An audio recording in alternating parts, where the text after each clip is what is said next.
Hi friends, Sunitha kitchen and garden స్వాగతం అండి.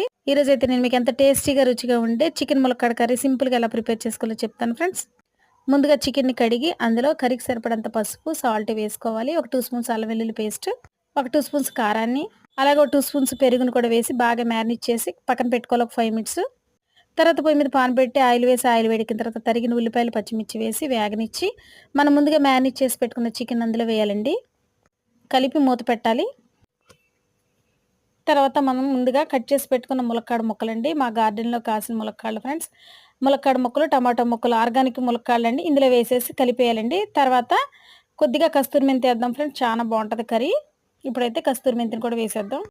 బాగా కలిపి కర్రీకి సరిపడంత వాటర్‌ని మనం పోసుకొని నేనైతే ఒక గ్లాస్ వాటర్ ఏసానండి. ఉడకనిచ్చి కొత్తిమీర, గరం మసాలా వేసుకుంటే ఎంతో టేస్టీగా రుచిగా ఉండే ములక్కాడ chicken curry ready friends. Friends, ఈ వీడియో నచ్చితే లైక్ చేయండి. నా ఛానెల్ సబ్స్క్రైబ్ చేసి మీ ఫ్రెండ్స్‌కి కూడా షేర్ చేయండి. Thank you.